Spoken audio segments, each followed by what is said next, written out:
পশ্চিম বর্ধমানের কাঁকসার মোল্লাপাড়ায় পূর্ত দপ্তরের জায়গা দখল করে চলছে বেআইনি দোকানঘর তৈরির কাজ। গত কয়েকদিন ধরে রাতারাতি সেখানে বেশ কয়েকটি কংক্রিটের দোকানঘর নির্মাণ করা হয়েছে বলে অভিযোগ। রাতারাতি গজিয়ে ওঠা দোকান নির্মাণের জন্য কারা অনুমতি দিল এবং কারা এই দোকানঘর নির্মাণ করলো সেই বিষয়ে প্রশাসনের হস্তক্ষেপের দাবি জানিয়ে কাঁকসা ব্লক প্রশাসন সহ পূর্ত দপ্তরের কাছে লিখিত অভিযোগ জানালো কাঁকসা গ্রাম পঞ্চায়েতের সদস্য তথা বিরোধী দলনেতা আনন্দ কুমার।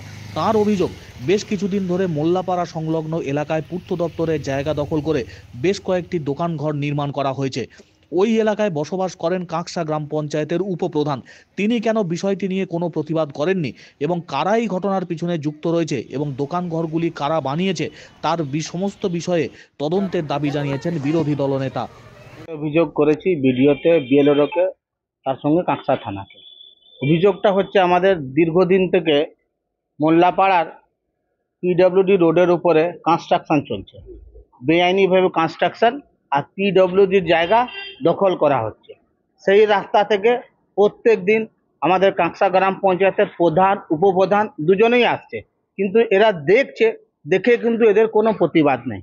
তার কারণ এটাই হচ্ছে কি, আমি যা খবর লাগিয়েছি, 9খানা দোকান আছে, প্রত্যেকটা দোকানের মার্কেট ভ্যালু হচ্ছে 10 লাখ টাকা করে, প্রায় 90 লাখ টাকার লেনদেন হয়েছে। তার মধ্যে 30 লাখ টাকা কাটমানি করা হয়েছে, 15 লাখ টাকা উপপ্রধান আর 15 লাখ টাকা প্রধান। এই জন্য এদের মুখ বন্ধ, এদের কোনো প্রতিবাদ নেই। পুরো পশ্চিমবাংলায় এইভাবে সরকারি জায়গাগুলোকে বিক্রি করা হচ্ছে মাননীয় মুখ্যমন্ত্রীর নির্দেশে। আমরা চাইছি এটা তদন্ত হোক, তদন্ত হয়ে যেভাবে সরকারি জায়গা দখল করা হয়েছে ইমিডিয়েট জেসিবি দিয়ে ওটাকে ভাঙা হোক। আনন্দ কুমার, কাঁকসা গ্রাম পঞ্চায়েত, বিরোধী দলনেতা। যদিও এই বিষয়ে কাঁকসা গ্রাম পঞ্চায়েতের উপপ্রধান নাসিম হায়দার মল্লিক জানিয়েছেন, শুধুমাত্র তিনি নন, বিরোধী দলনেতাও ওই রাস্তা দিয়ে বহুবার পারাপার করেছেন। এতদিন কেন বিরোধী দলনেতা প্রতিবাদ করেননি? হঠাৎ করে তার কি মনে হলো যে প্রতিবাদ করতে হবে? তার দাবি, যখন কাজ শুরু হয় তখন তিনি প্রতিবাদ করতে গেলে তাকে উল্টে শাসানো হয়েছিল। পূর্ত দপ্তরের জায়গায় কারা কি করছে সেই বিষয়ে পঞ্চায়েত কেন নাক গলাবে? তারপর থেকে তিনি আর কোনো প্রতিবাদ করেননি। এই বিষয়ে পঞ্চায়েতে বৈঠকে বিরোধী দলনেতাকে তিনি জানিয়েছিলেন তাদের পক্ষ থেকে যদি কোনো লিখিত অভিযোগ আসে তারপর পঞ্চায়েত সেই বিষয়ে আইনি পদক্ষেপ গ্রহণ করবে। এই মোতাবেক বিরোধী দলনেতা যে অভিযোগ জানিয়েছেন সেই অভিযোগের ভিত্তিতে পঞ্চায়েতের তরফ থেকে যা পদক্ষেপ নেওয়ার সেই পদক্ষেপ তারা নেবেন বলে আশ্বাস দিয়েছেন পঞ্চায়েতের উপপ্রধান। রাজ্যের মুখ্যমন্ত্রী মমতা বন্দ্যোপাধ্যায় তিনি যখন বারবার সরকারি জায়গা দখলমুক্ত করার নির্দেশ দিচ্ছেন, বিভিন্ন জায়গায় হকার উচ্ছেদের প্রক্রিয়া চলছে, সেখানে সরকারি জায়গায় কিভাবে এই নির্মাণ কাজ চলছে তাকে নিয়ে প্রশ্নচিহ্ন উঠেছে। গোটা ঘটনা প্রকাশ্যে আসতে এবং বিরোধী দলনেতা অভিযোগ জানাতে রাজনৈতিক মহলে শুরু হয়েছে চাপানুতর। তিনি যা অভিযোগ করেছেন তা অত্যন্ত মারাত্মক, তার উপর কাটমানি পর্যন্ত অভিযোগ করেছেন তিনি। গোটা ঘটনাকে ঘিরে সরগরম কাঁকসার রাজনীতি। আসল ঘটনা কি তার তদন্তের দাবি করেছেন বিরোধী দলনেতা। আপনাকে একটা কথা বলে রাখি, কাঁকসা গ্রাম পঞ্চায়েতের অধীনে আনন্দ শর্মা বিরোধী দলনেতা, ওই বিরোধী পঞ্চায়েত মেম্বার, সেও থাকে এখানে, সেও কিন্তু ওইদিকে যাতায়াত করে, বিডিবি যায়, এই যায়, সেও অনেকবার দেখেছে।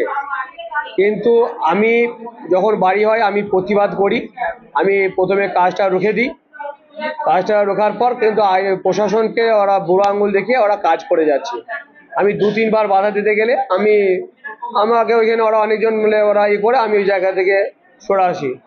তারপর বিরোধী দলের নেতা এর আগে মোটামুটি বাড়ি যখন তৈরি হচ্ছে তখন আনন্দ অনেকবার গেছে, কিন্তু তখন কিন্তু আনন্দ কোনো কমপ্লেন জমা দেয় নাই। এখন আনন্দ কমপ্লেন জমা দিচ্ছে আর উপপ্রধানকে দোষারোপ করছে যে উপপ্রধান পেরিয়ে যাচ্ছে, যে বলছে উপপ্রধান দেখেনি। আমি দেখেছি, আমি বাধা দিয়েছি, যদি মানে নাই, ওরা বলছে এটা পিডব্লিউডি জায়গা, পিডব্লিউডি দিয়ে দিবে, তুমি কে বলার আছে, এটা ওরা বলেছে।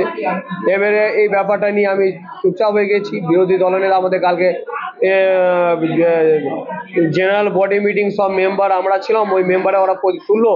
আমি তখন বললাম যে আনন্দ বিরোধী মেম্বার হিসেবে তুমি একটা কমপ্লেন দাও, সে কমপ্লেনের ভিত্তি দিলে আমরা নোটিশ পাঠাবো। ও আজকে কমপ্লেন দিয়েছে, সেই নোটিশ ওরা যা বিভিন্ন জায়গায় দিয়েছে। আমি এটাতে বিরোধী পঞ্চায়েত মেম্বারের সমর্থনও করেছি যে না ঠিক আছে, এটা ইনলিগেল কনস্টিটিউশন। আমাদের তরফ থেকে যতটা পঞ্চায়েতে যেটা দেখো, যেখানে যা দেওয়ার কমপ্লেন সেখানে নিশ্চয়ই দিবে, আর আমরা ইমিডিয়েটলি আমরা যে চোখের সামনে দেখলেন আমাদের যে নোটিশ লেখে সবাইকে তাকে আমি দিলামও নোটিশ করতে, তারা আশা করা যায় কালকের মধ্যে আমরা নোটিশ পাঠিয়ে দেবো। এটা যেহেতু এই জায়গাটা পিডাব্লিউডি জায়গা, আমরা নোটিশ দিতে পারি, পিডাব্লিউডিকেও দেবো, বিএলওকেও দেবো, বিডিওকেও দেবো। এটা পিডাব্লিউডি দেখবে জিনিসটা কিভাবে কি করবে না করবে। যেহেতু পঞ্চায়েতের অধীনে জায়গা নয়, পঞ্চায়েত এটা আমার মনে হয় যে পঞ্চায়েত এটাতে এই হস্তক্ষেপ করাটা হবে না, মনে হয় এটা মানে পিডাব্লিউডি করবে হস্তক্ষেপ।